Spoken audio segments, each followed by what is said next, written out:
Welcome to the channel, guys. So in this video I'm going to be comparing the Alpine A110S and the Porsche Cayman R. It's a 987.2 generation Cayman. So yeah, we're going to compare them in this video, talk about power, handling, how they are to live with every day, etc, etc. The cost of the cars, new and second hand, and pretty much what it's like living with these cars day in, day out. Those of you who subscribe to the channel will obviously would have seen Bryony's first drive video of the Cayman R. This car has been an absolute dream car of Bryony's for years. It was a car that she has always wanted. It had to be in peridot and ideally with a PDK gearbox. So let's get on with the video. So first of all, let's talk about how both of these cars look. I think they're both incredibly stunning cars visually. You've got the Alpine A110S. It's a highly optioned model. This one, it's got the full aero kit. It's in carbon front splitter, carbon rear ring, carbon roof, etc, etc. And it's in fire orange paint. The Cayman R, not so many options on these visually. Obviously you could pick colour. You could have white, you could have black, you could have aqua blue, you could have speed yellow, which is very rare. I think there's only one speed yellow car in the UK. Or you could have peridot green. There were some other colours as well, like amethyst metallic, insanely rare. I've never seen one in the flesh. I don't even know if there's really that many. And there was other colours like Guards red and maybe a couple of other colours like silver, etc. But for us, the lunch colour for the Cayman R was peridot green, and I agree with Bryony. If you're going to get a Cayman R, it should be in peridot green. Otherwise, it could just be a Cayman S essentially, because the peridot was only available for the Cayman R. So looks wise, I really like them both. Please comment in the comment section.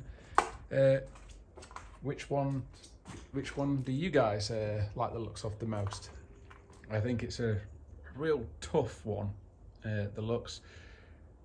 And Bryony might hate me for saying this, but I think maybe the Alpine slightly edges it.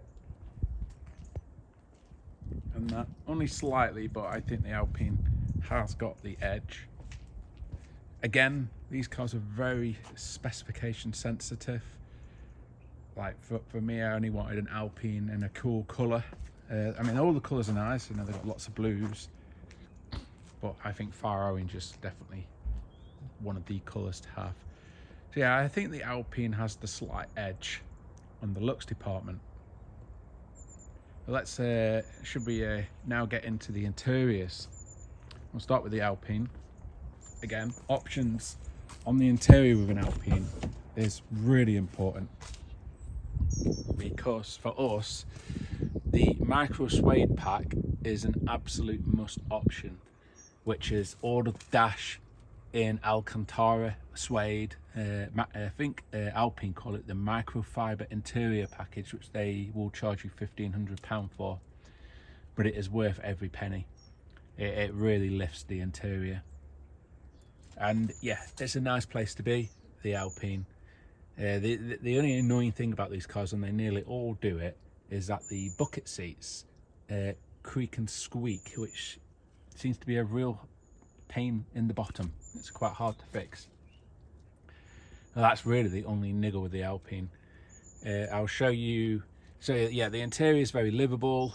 Nice place. You've got wireless Apple CarPlay and Android Auto from the factory on the later cars, which this has. You've got the nice painted bits on the inside, very small steering wheel, nice screen that's not in the way of the windscreen. Still looks like a tablet attached, but it's not. It's reasonably well done. There are worse examples. Yeah, the interior is a nice place to be. We'll just show you the storage. This is one of the weaknesses of the Alpine. Have the small boot in the rear here. You can get 2 helmets in the boot, and you can get some soft bags squeezed in there. It's, at first glance, it looks pretty bad, but we've actually managed to get quite a lot in this car. Oh, and just before I do forget, the Alpine, this has the updated focal audio system with a subwoofer behind the passenger seat, and the sound quality, you really wouldn't expect it in a car that weighs 1100 kilos, but the sound quality is absolutely superb. And there's your front boot. Very shallow is the issue with that, so you have to be place your shopping carefully, because you don't want it protruding, because if you close it down you could actually damage the bonnet. So that's the front boot. And now we'll jump into the Cayman's interior. Now obviously something that's very important on a Cayman R, in our view, you've got to have the bucket seats, the carbon back buckets. So if I pull this lever, that'll go forward, and yeah, they are a work of art. They go for big money as well. This one's also got the painted accents. Very, very nice place to be again. This doesn't have the extended leather interior. In fact, it's an extremely rare option on a Cayman R. Again, I've only seen a couple that have this. And that. So that's the interior, very easy to live with. We'll show you the storage. This is where the Cayman really wins over the Alpine. The storage is in another league. So you got that rear boot, just quite deep, but also very large. You've also got that area there where you could put something under the cargo net, coats, soft bags, etc. You've got the storage bin either side, and then you've got just let that drop down. You've got a rather massive front boot as well.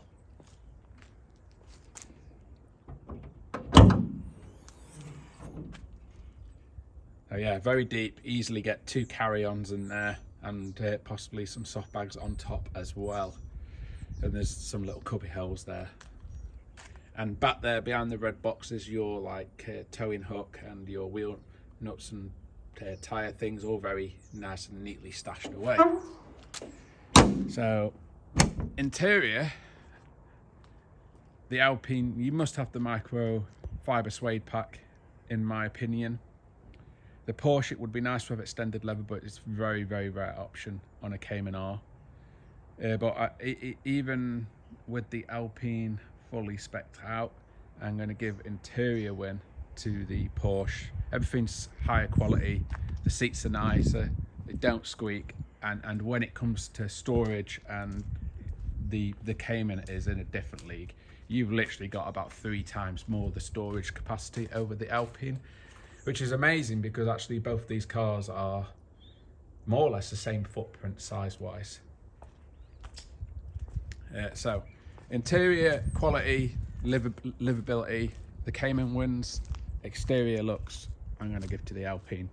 Of course, that's all subjective, and everybody may have a different opinion on what's the better of the two. So now let's get into it. Performance. They're actually both very similar. I say that both of these cars are auto DCT style transmissions. The Alpine is the quicker car, 0 to 60. Alpine quote 4.2 seconds.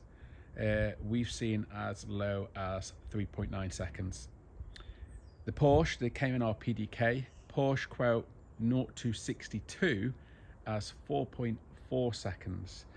Now, if it had Sports Plus for the PDK, which ours unfortunately does not have, but we are going to get that retrofitted, because I feel it's an absolute must if you have a PDK Cayman R. And that will then drop to 4.2 seconds. So 0 to 60, they're very similar, but I think the Alpine just has this very slight edge. It's a lighter car, it's easier to accelerate, and it never spins up the back wheels, because obviously it hasn't got instant torque from low RPM. Got to wait for the turbos to spool up, and once they spool up, the car's already got the grip.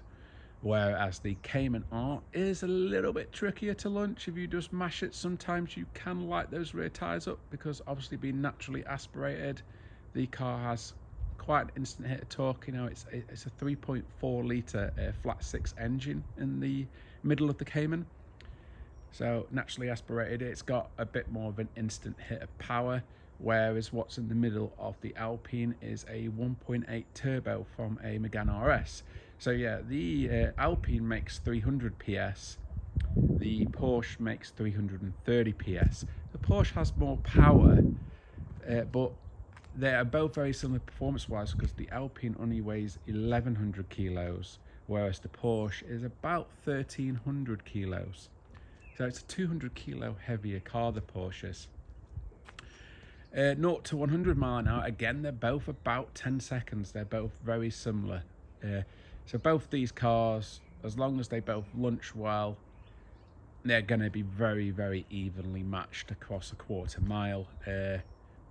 If I was to be a betting man, I would maybe say the Alpine might be half to a car length ahead by the quarter mile mark. Once you're going over 100 mile an hour though, if I was a betting man, I would say, for instance, the Porsche is probably going to be the more leggy car. I think the Alpine has a top speed of about 150 to 160 mile an hour, whereas the Porsche, I believe, is about 177 mile an hour. Gear ratios, the Alpine is an easy winner here. It's got 7 gears, and the first 6 gears are very short ratios. Second gear is about 50 odd mile an hour, third gear is about 85, fourth gear is just over 100. So you get through the gears really fast, and that obviously helps with the acceleration, keeps the car always in the power zone, always keeps the turbo speed, etc. The gearing in the Porsche is longer. You'll always hear on forums people complaining about Porsche gearing. It's not quite so bad in the Cayman R. The worst offenders is obviously the Porsche GT4s, which do about 85 mile an hour in second gear. If they're manual, they're PDK, it's about 78. The Cayman R in second gear, it's about 72 to 74 mile an hour. Third gear is about 100 mile an hour, and then fourth gear is about 130. Both cars have got 7 gears. Both cars' 7th gear are overdrive gears. But again, the Alpine does win on fuel economy. On a sedate cruise on the motorway at 70 to 80 mile an hour, you're going to be returning 45 to 48 miles to the gallon. Whereas the same cruise in the Cayman R, you'll be returning about 40 miles to the gallon. So both cars are actually quite frugal on a motorway cruise because of that PDK gearbox on the DCT with their 7th gear. If the Cayman R was a manual, it would not be as economical because unfortunately you don't have that long top gear. More spirited driving, like on a beat road, having fun in the cars. The Alpine will return 20 to 25 miles to the gallon, whereas the Cayman R is going to be about 17 to 20 miles to the gallon. That's unfortunately what happens when you've got an engine that's more or less twice the size. When you're enjoying it, it does drink more fuel. So performance-wise, they're both very even. Economy-wise, the Alpine is the more economical car. To ensure they're both about the same money, they're both about £400 from myself. To tax, the Cayman R is a bit cheaper, it's £415 per year. The Alpine, because it's still less than 5 years old, is £550 per year. Once it's on its 6-year birthday, that will be £190 per year to tax. These cars new, the Alpine has a new list price of £85,000. Porsche obviously isn't made anymore, but when it was brand new, I think the base price was mid to high 40s, and a highly optioned car could be low to mid 50s. Please do correct me if I'm wrong. In the used car market, we're currently selling the Alpine, and we have it up for sale at 52,000. We've actually had quite a few inquiries already. The Cayman R, we paid 43,000 for this example, with 30,000 miles, with bucket seats and PDK in Peridot. Condition is flawless. Only had 3 previous owners. It's extremely well looked after. The Alpine, only one previous owner. I purchased it on 2,000 miles and the car is now on 9,500 miles. So in the used market, the values are similar because for a low mileage Cayman R of a similar mileage, you're going to be paying around £50,000. Livability. Both these cars, if the Cayman R was stock, the headlights are terrible. This car doesn't have xenons, so its basic headlights are really poor.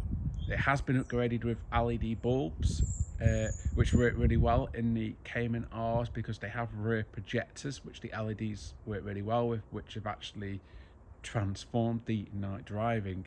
The Alpine has absolutely sensational lights. You've got 4 high-powered lights because obviously it's taken the looks from the original A110. So the advantage of that is that you do have great lights, which gives you amazing night vision. So it's a really safe car to drive at night.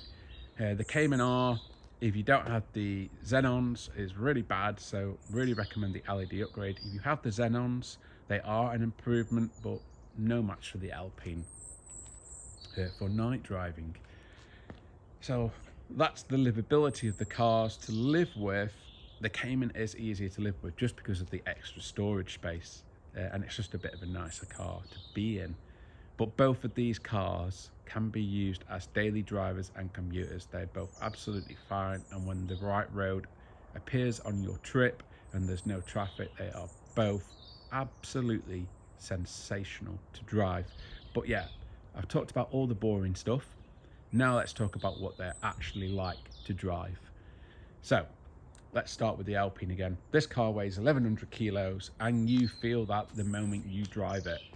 The one thing about the Alpine is it feels light, and that's because it is light. It's 1,110 kilos, and that's what it actually weighs with fuel. If you go and park this car on a weighbridge, you will see a weight anywhere between 1,105 to 1,120 kilos. They are genuine, naturally light cars. Not like Ferrari and Lamborghini quoting dry weights. The Alpine is a genuine flyweight, and you feel that when you're driving it. It is a sensational handling car. It flows down a B road, beautiful. It connects the corners up, beautiful. I really no complaints about the handling of how the Alpine handles. It is superb. The Cayman R, what you notice when you drive the Cayman R is you notice the extra weight. It is a heavier car. I'm just going to go see if I can get a better side angle of it. It is a heavier car. You do feel that. Obviously, it's not a heavier car like a 911 or a Mustang. It feels very light compared to the likes of, say, a 911 or a Mustang, but it feels heavier than the Alpine. But it will go down your favorite tight technical B road pretty much just as well as the Alpine. It's a very, very capable car, and it links the corners up beautiful, and it also flows down a B road. Absolutely sensational. These cars, the way they handle, are both so evenly matched. The Alpine does feel lighter, but it doesn't necessarily make it any more capable. One advantage I will give to the Cayman R, and this is something that old Porsche generations, and by I say old, I'm talking about the ones at the hydraulic steering, so 987.2 and 997.2 and earlier, the cars move around a lot on the road, and you feel every sensation of the way it's moving around. I don't want to use that word, but the Porsche is telepathic in the way it communicates, and it moves around on the road in such a beautiful fashion that you know exactly where the limits are all the time, and that gives oodles of confidence to really push the car in either wet or dry conditions.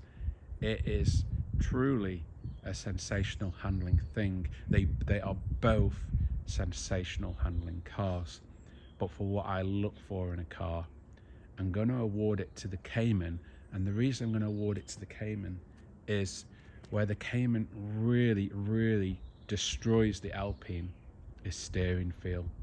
The feel through the steering, I'm going to use that cliche word again, it is telepathic. It is on another level.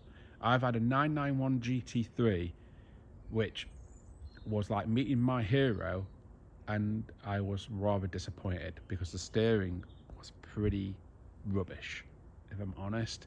Obviously, it's when Porsche went to the electronic steering racks, and yeah, the GT3, they did improve it somewhat compared to the first, like a 991 Carreras, etc. And you think it's okay until you get in something like a Cayman R, and then you're like reminded like of just how shit the steering is on electric rack cars. So pardon my language, but I actually want to get it across.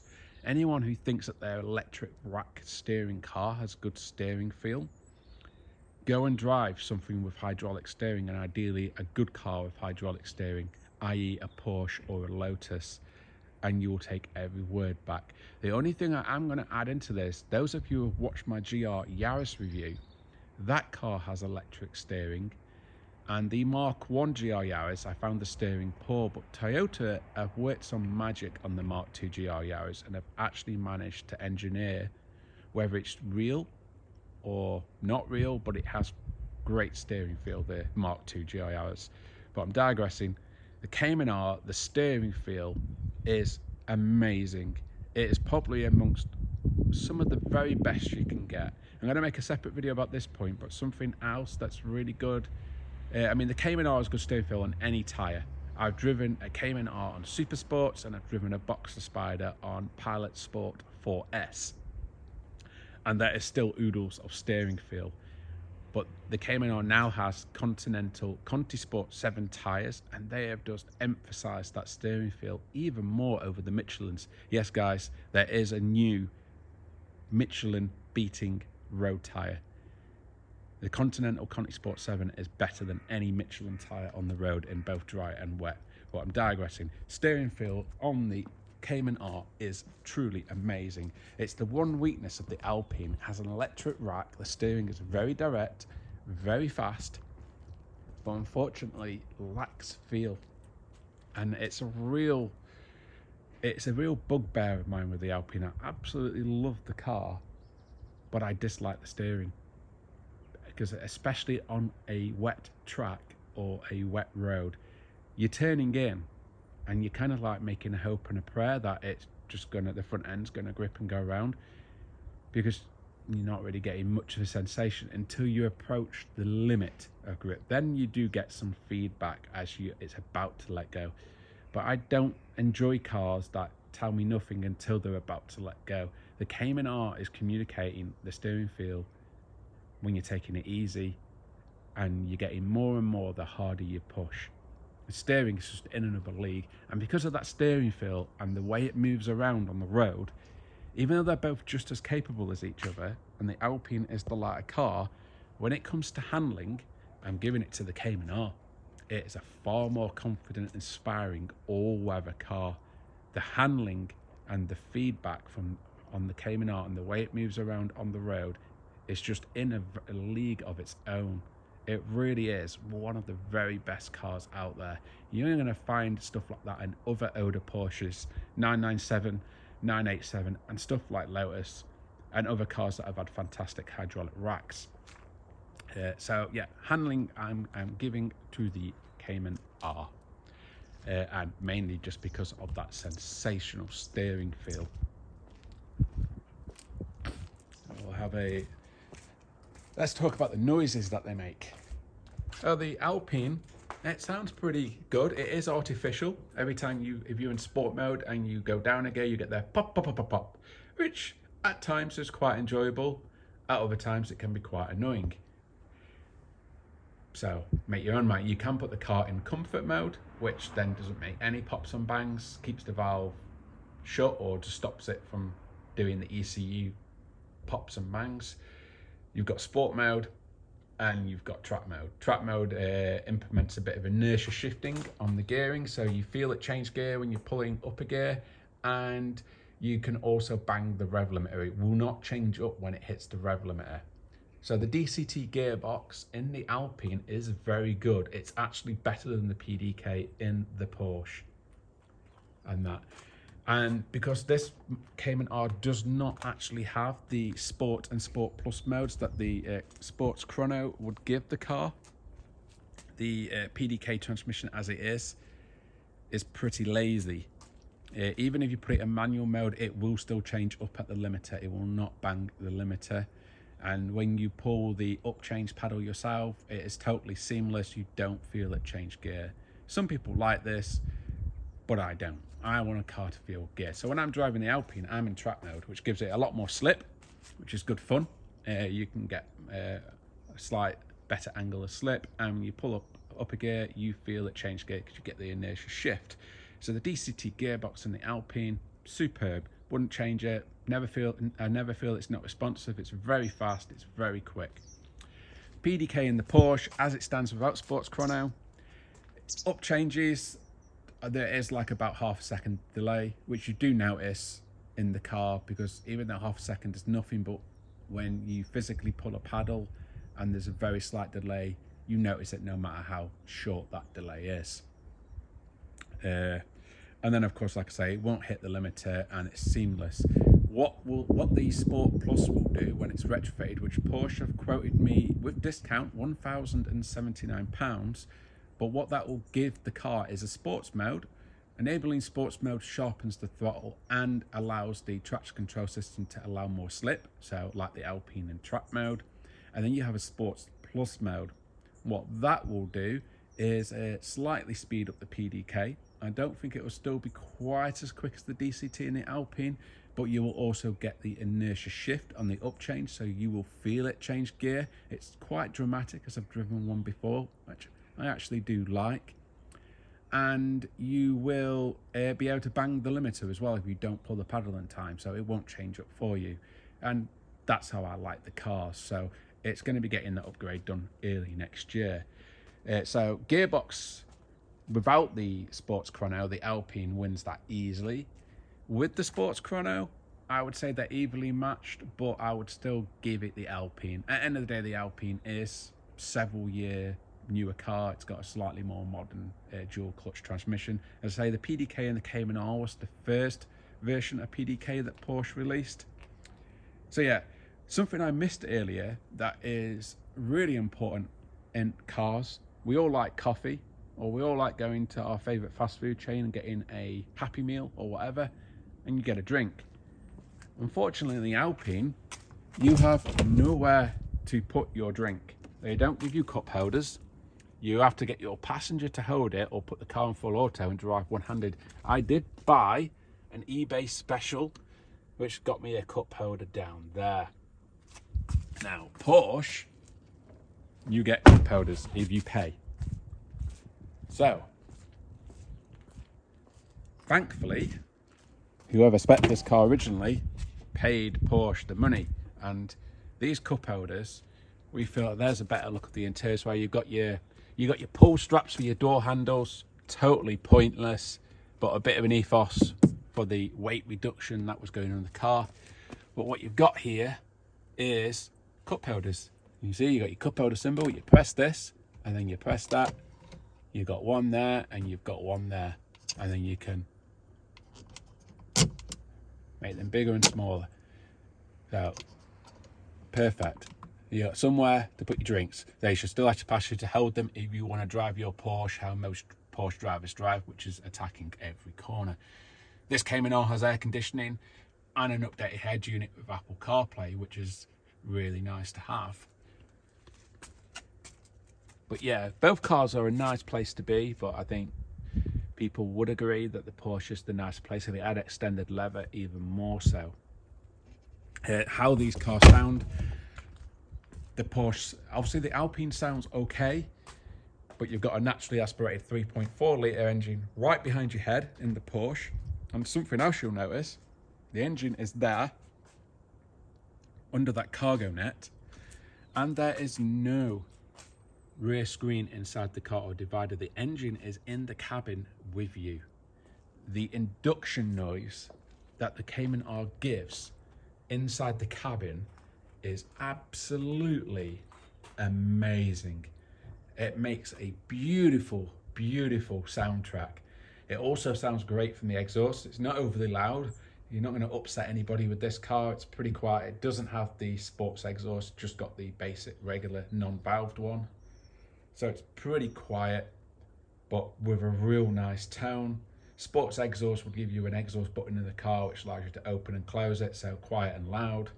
And then some people obviously fit uprated exhaust, but sound wise, the Cayman R is an easy winner, both inside and outside the car. The 3.4 flat six sounds pretty incredible in the Cayman R. So, looks wise, they both look fantastic, but the Alpine is a winner. Interior wise, they're both very livable, but the Cayman R is a winner. Handling wise, simply down to the way it moves around and the steering feel, the Cayman R is my winner, but that's not to say that the Alpine is bad.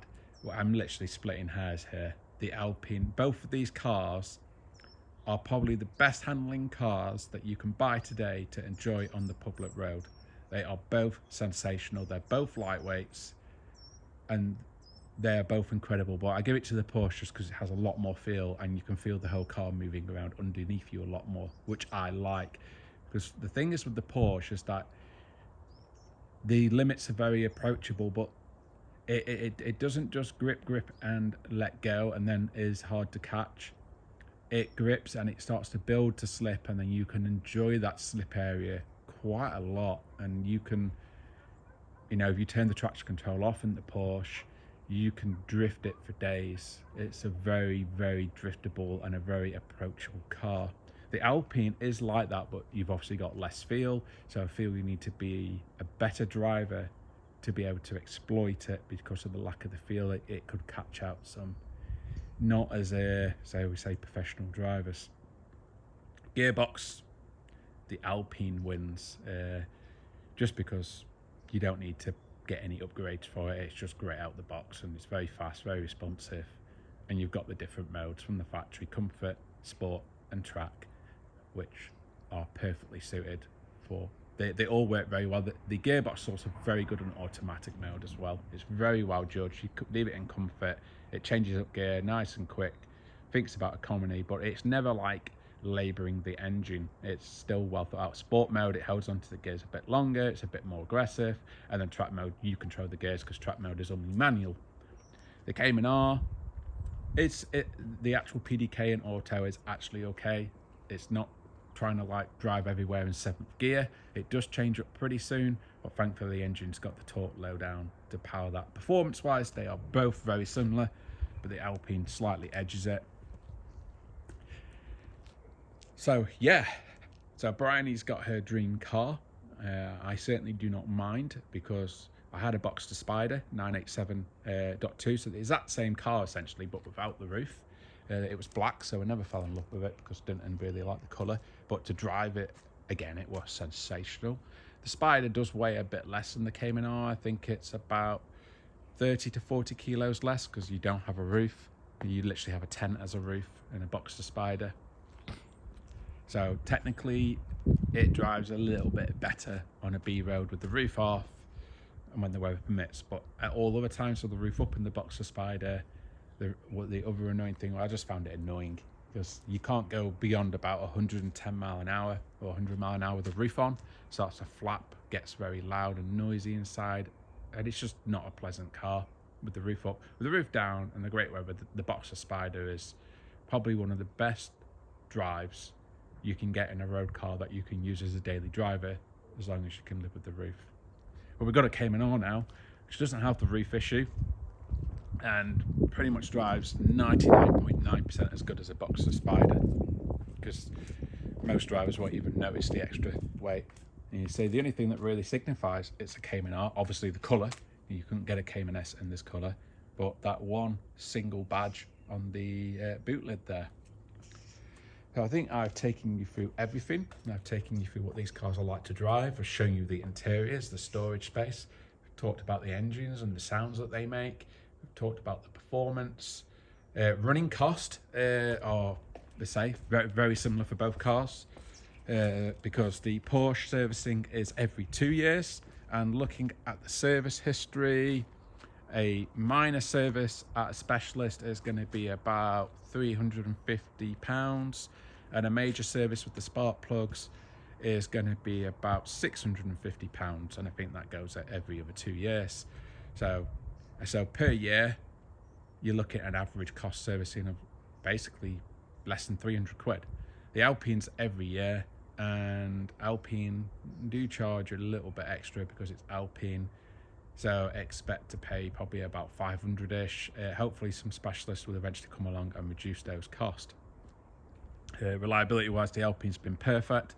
Can't comment on the Porsche, I've not had it long enough, but generally these 987.2 generation Caymans and Boxsters, they don't suffer bore scoring. That was the big major fix on the 987.2 and 997.2 generation. They got basically the .1 generation Porsches had so many engine issues.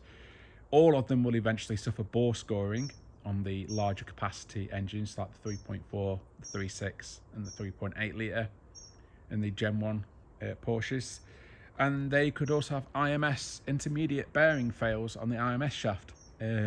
So yeah, basically a 987.1 or a 997.1 Carrera Cayman, buy really carefully. Get a boroscope done if it's not had an engine rebuild by somewhere like Hartech,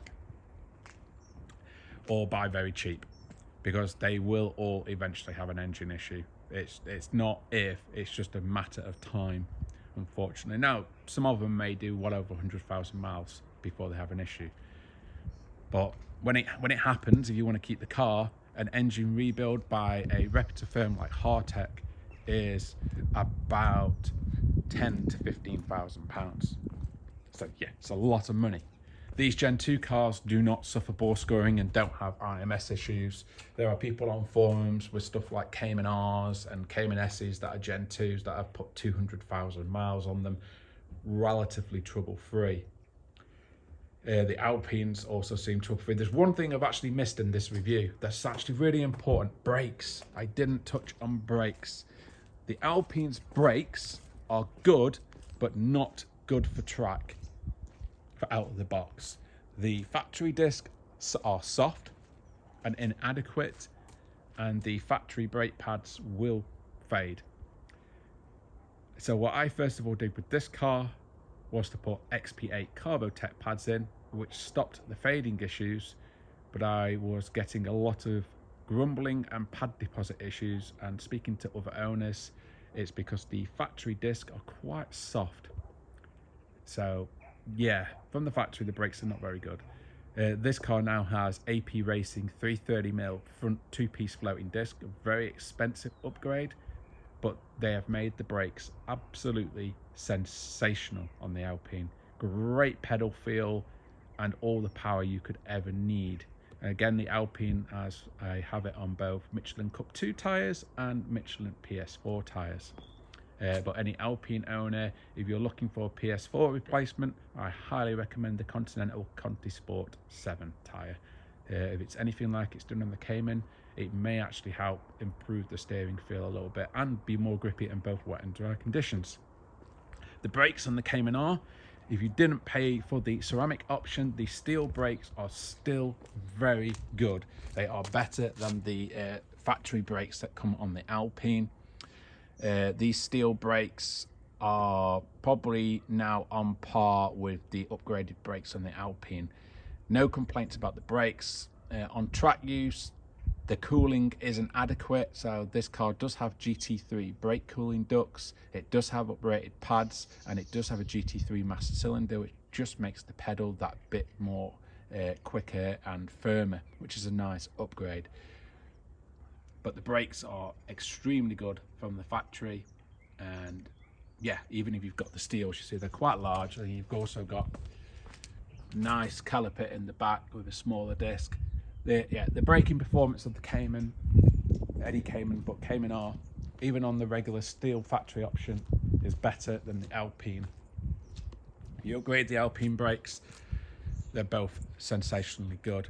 If the Porsche had the ceramic upgrade, which is a really nice thing to get on a Cayman R, but a really rare option, then the brakes are just on another level of amazingness. They will not fade.